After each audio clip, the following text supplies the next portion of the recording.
Everyone defines financial freedom in terms of their personal objectives. For most people, it implies having enough resources, assets, and cash to finance a certain lifestyle, as well as a nest egg for retirement or the freedom to follow any vocation without having to earn a certain salary. So, to achieve financial freedom, follow this video until the conclusion. Hey guys, welcome back to the Ring of Knowledge, your trusted source of practical financial knowledge. Wealth demands productivity, and productivity is achieved by good habits. So, in today's episode, we're going to learn 10 habits that can lead you on the road to financial independence. Before moving on, subscribe to the channel and smash that like button. Now, without wasting much time, let's get started. Number 10. Make the decision that you want it more than you are scared of it. If you're new to financial planning, remember that it's not necessary to go from 0 to 100 overnight. I wouldn't expect someone to start adopting sophisticated planning strategies in the first week, much as a fitness trainer would be hesitant to prescribe an all-out body-straining workout for your first day in the gym. Choose a sensible and attainable goal, and get in the habit of celebrating tiny victories along the way to financial freedom. For example, if you've just begun saving, you don't need to set aside half of your paycheck right away. Begin with a small amount, perhaps $20 per pay period, and gradually increase it as you become more comfortable with this procedure. Starting slowly will help you develop the confidence required for long-term success. To achieve financial independence, you must have a deep heart-to-heart with yourself. You need to get a few things straight in your head: an honest assessment of your existing financial status, a realistic evaluation of the roadblocks in your way, and a set of objectives that will assist you in becoming financially independent. Number 9. Plan a series of steps to bring you where you want to go. Financial independence is a collection of sub-goals, not a single aim. This is because your financial life is multifaceted. To achieve your overall goal of financial independence, you'll need to set goals in various areas of your financial life, such as increasing your earnings, managing your spending habits, paying off your education loan or credit card debt, understanding your spending patterns, defining your investment goals, defining your long-term financial objectives,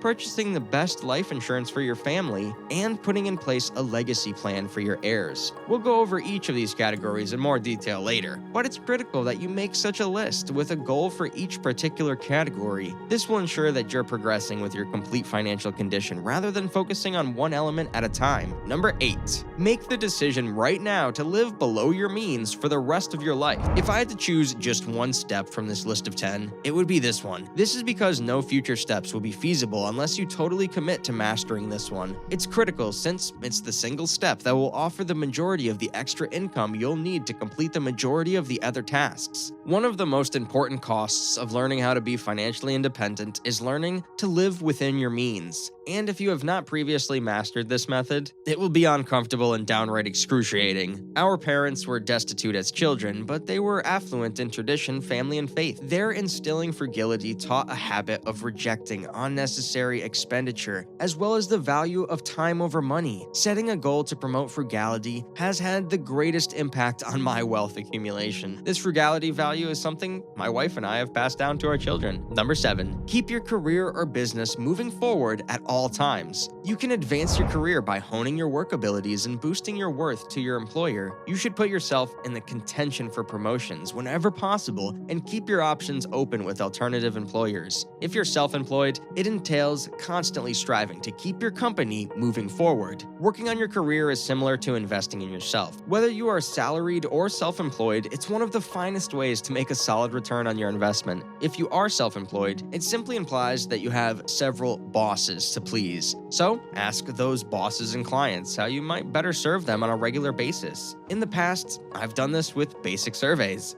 I merely inquire about their difficulties and how I may best serve them. The better you serve others, the more value you bring to the table, and the more likely you are to earn more money. Number 6. Make a commitment to always save money regardless of your income. Don't be that person who gives excuses for saving. The issue with excuses is that they never end. Which is the superior position? Now is the time. When is this always the case? Whatever happens, you should constantly be saving money. That is one of the most effective tactics for ensuring that you're always moving forward. If your budget doesn't allow you to save money right now, the solution is to grow your income, reduce your expenses, or do both. We created a personal and corporate budget for ourselves as well as savings targets. Then, to hold ourselves accountable, we examine our budget on a monthly basis. This keeps us on schedule to meet our budgetary objectives. I'd suggest devising a strategy that suits benefits you and your family. Simply setting down your goals will help you get started. However, evaluating them on a daily basis and having honest dialogues about your financial situation will decide your success or failure in becoming financially free. Number 5, create a safety net to insulate yourself in the short run. If you've been living paycheck to paycheck,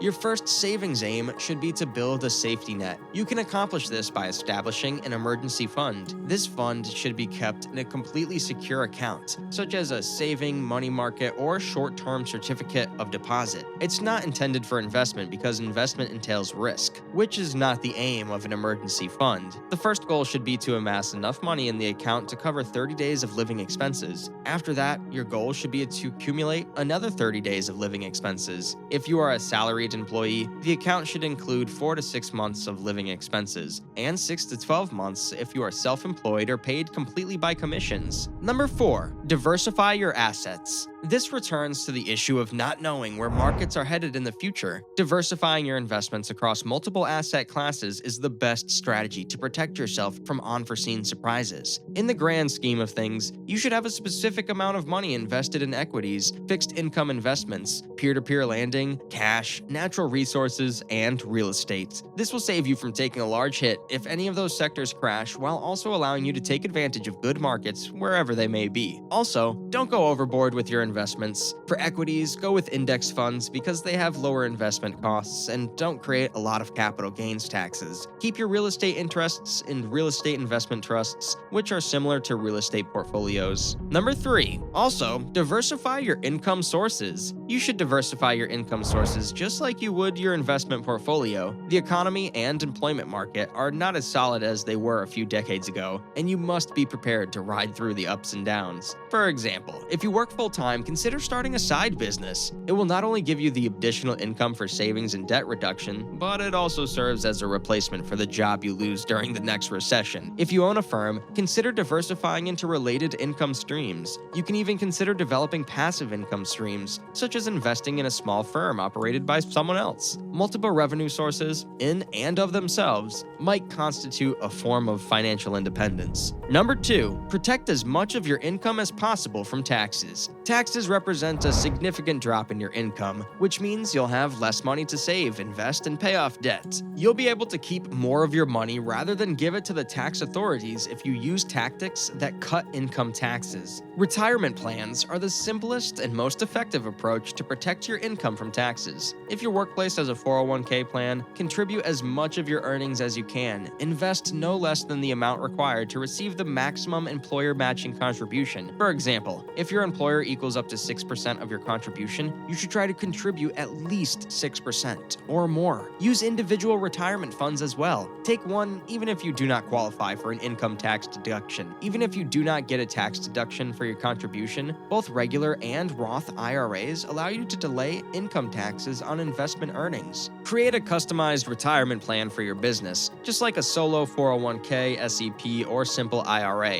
if you are self-employed. With such a strategy, you can protect up to 20% of your income or $53,000. That's a lot of money saved in taxes. Number 1, get out of debt and stay out of debt. When you owe money to banks or anyone, it's difficult to argue that you're financially independent. You should strive to be debt-free as quickly as feasible. With each debt category, you can have a distinct time horizon for getting out of debt. For example, you could commit to paying off your credit card debt in 5 years, your school loan debt in 10 years, and your mortgage in 15 years. That will not solve your existing debt problems overnight, but it will get you started in the right way. And if you're out of debt in any category, you're out for good. When it comes to financial independence, there is no such thing as good debt. That's it for the video, guys. Hope this video provided great info. Press that like button if it did, comment down which habit is the most effective for your life, and share the content to spread the good info. Subscribe to Ring of Knowledge for more amazing and helpful finance content that will put you ahead of the world. Peace out.